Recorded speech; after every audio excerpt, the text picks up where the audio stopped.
భారీ వర్షాలకు బుడమేరు పొంగి విజయవాడ నగరాన్ని ముంచెత్తిన విషయం మనందరికీ తెలిసిందే. బుడమేరుకు 3 గంటలు పడటంతో ఈ భారీ విపత్తు సంభవించింది. చరిత్రలోనే కనీవిని ఎరుగని రీతిలో నగర ప్రజలను వరదలు కంటిమీద కునుకు లేకుండా చేశాయి. ఎంతో మంది నిరాశ్రయులయ్యారు. తినేందుకు తిండి దొరక్క, తాగేందుకు నీళ్లు లేక నానా అవస్థలు పడ్డారు.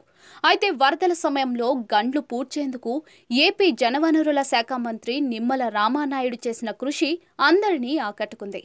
ఏకంగా ముఖ్యమంత్రి చంద్రబాబు సహా సహచర మంత్రులు, ఎమ్మెల్యేలు, ప్రజల నుంచి ఆయనకు అభినందనలు వెల్లువెత్తుతూ ఉన్నాయి. వరదల కారణంగా బుడమేరుకు పడిన గండ్లు పూడ్చేందుకు మంత్రి నిమ్మల రామానాయుడు దాదాపుగా 64 గంటల పాటు నిద్ర లేకుండా పనిచేశారు. బుడమేరు కట్టపైనే అధికారులు, సిబ్బందితో మకాం వేసి నిద్రాహారాలు మాని పనిచేశారు. గండ్లు పూడ్చడమే లక్ష్యంగా యుద్ధ ప్రాతిపదికన పనులు చేయించారు. సీఎం సహాయంతో రంగంలోకి దిగిన ఆర్మీ సిబ్బందికి సైతం సలహాలు, సూచనలు ఇస్తూ పనులు ముమ్మరం చేయించారు. అనుకున్న సమయం కంటే ముందుగానే పనులు పూర్తి చేసి శభాష్ అనిపించుకున్నారు. పూడ్చివేత పనులు పరిశీలించేందుకు వచ్చిన మంత్రి నారా లోకేష్ సైతం ఆయన పడుతున్న కష్టాన్ని చూసి మెచ్చుకున్నారు.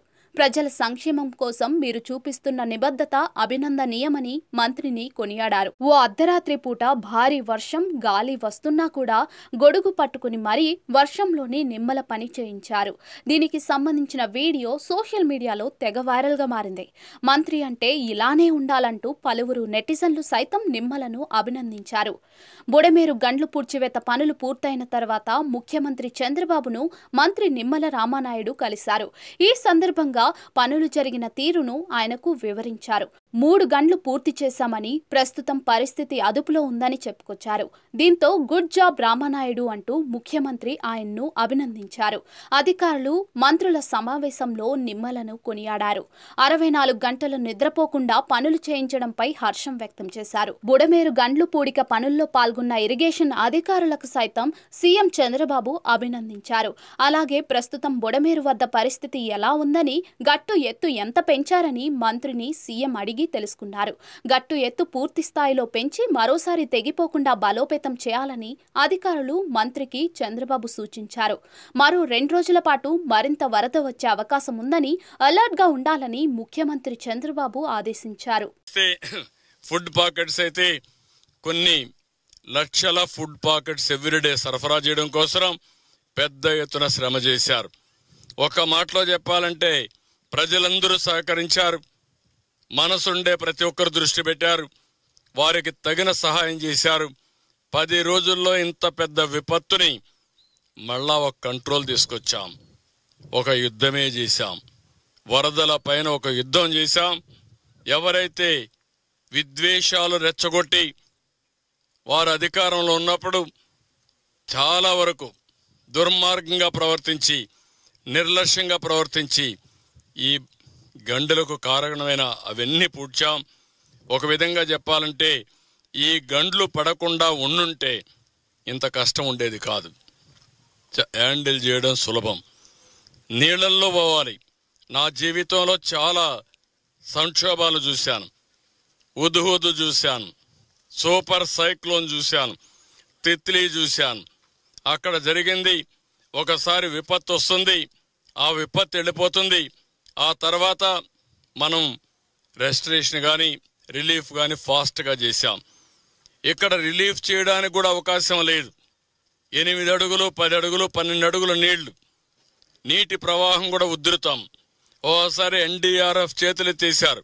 మేము వెళితే కొట్టుకొని పోతాం కాబట్టి ఈ ఏరియాలో మేము పోవంటే మళ్ళీ అడుక్కొని ఎన్ని విధాల ప్రయత్నం చేయాలో అన్ని విధాల ప్రయత్నం చేశాం. ఆ ప్రాంతాల్లో హెలికాప్టర్లు పంపించాం. హెలికాప్టర్లు కూడా మీరు చూస్తే మొదటి రోజున ఈ బ్రీచ్ ఎప్పుడైతే పడిందో, నీళ్ళైతే వచ్చినాయో, ఆ రోజు రాత్రి నేను హోమ్ మినిస్టర్తో మాట్లాడాను. హోమ్ మినిస్టర్ గారితో మాట్లాడి కేంద్రంలో హెలికాప్టర్స్ పంపించమని, ఎన్డీఆర్ఎఫ్ను పంపించమని, పవర్ బోట్స్ పంపించమని వారికి అప్పుడే చెప్పాను. దాంతో తెల్లవారే కొందికి ఎక్కడెక్కడో ఉండే బోట్లని ఎయిర్ లిఫ్ట్ చేశారు. పంజాబ్ నుంచి పంపించారు, చెన్నై నుంచి పంపించారు, బెంగళూరు నుంచి పంపించారు. వివిధ ప్రాంతాల్లో ఉండే ఈ బోట్లు కానీ, అదే మరిగా ఎన్డీఆర్ఎఫ్ స్టాఫ్ను కానీ పెద్ద ఎత్తున పంపించారు. వాళ్ళందరూ వచ్చారు. వాళ్ళందరి సహకారంతో పనిచేశాం. మళ్ళీ తక్కువ ఉంటే రెండో రోజు ఇంకా ఎక్కువ తెప్పించాం. ఎన్ని ప్రయత్నాలు చేయాలనో అన్ని ప్రయత్నాలు చేసి ఈరోజు ప్రజల్ని కొంతవరకు ఆదుకోగలిగాం. ప్రాణ నష్టం తగ్గించాం, ఆస్తి నష్టాన్ని తగ్గించలేకపోయాం. ఎందుకంటే ఒక్కసారి నీళ్లు వచ్చిన తర్వాత ఇంట్లో ఉండే అన్ని వస్తువులు, బట్టలు, మంచం, లేకపోతే అక్కడ ఉండే బెడ్, అదే మాదిరిగా వంట చేసే వంట సామాగ్రి, ఫ్యాను, లేకపోతే వంట గ్యాసు, తర్వాత స్టవ్ కానీ ఎలక్ట్రానిక్ గూడ్స్ అన్నీ కూడా ప్రతి ఒక్క ఇంట్లో ఒక వాషింగ్ మెషిన్ ఉంది, ఒక మిక్సర్ ఉంది, లేకపోతే ఒక ఫ్రిడ్జ్ ఉంది, లేకపోతే ఒక ఏసీ ఉంటుంది. కొన్ని ఇళ్ళలో టీవీలు ఉన్నాయి. అన్నీ కూడా పోయినాయి. ఈరోజు వాళ్ళందరినీ కూడా పిలిపించి ఎన్ని విధాలా ప్రజలను ఆదుకోవాలనో మొట్టమొదటిసారిగా మీరు చూస్తే ఇప్పటికి 40,000 ఇండ్లలో, ఈరోజు 40 కాదు ఇంకా ఎక్కువ ఉంటుంది, అన్ని ఇండ్లలో ఫైర్ ఇంజిన్స్ పంపించి ఇండ్లు క్లీన్ చేసే కార్యక్రమానికి శ్రీకారం చుట్టాం. అదే మరి రోడ్లు క్లీన్ చేసే కార్యక్రమానికి శ్రీకారం చుట్టాం. కొన్ని వేల పంపులు తీసుకొచ్చి వాటర్ లిఫ్ట్ చేసి ఆ వాటర్ను కూడా కిందికి పంపించే కార్యక్రమాన్ని చేసే పరిస్థితికి వచ్చాం. అంటే ఒక పని కాకుండా ఏది కూడా మ్యాసివ్గా ఇన్నోవేటివ్గా వెళ్ళాం. టెక్నాలజీ ఉపయోగించాం, ఇంకో పక్క మెషిన్స్ ఉపయోగించాం, ఇంకో పక్క మనుషులందరినీ చైతన్యపరిచాం, వినూత్నంగా చేసి ఈ రోజుటికి ఒక మాటలో చెప్పాలంటే యుద్ధంలో గెలిచాం, కానీ యుద్ధంలో జరిగిన నష్టం మాత్రం ఇంకా వెంటాడుతూ ఉంది. వరదల పైన యుద్ధమే చేశాం. యుద్ధంలో కూడా ఒక విధంగా మనం ఆలోచిస్తే యుద్ధంలో కొన్ని లక్షణాలు ఉంటాయి. సాయంత్రం 5 అయితే సన్సెట్ అయితే విరామం, అది యుద్ధ ధర్మం. మళ్ళా నెక్స్ట్ డే తెల్లవారితో సూర్యోదయం అయిన తర్వాతనే యుద్ధం ప్రారంభం అవుతుంది.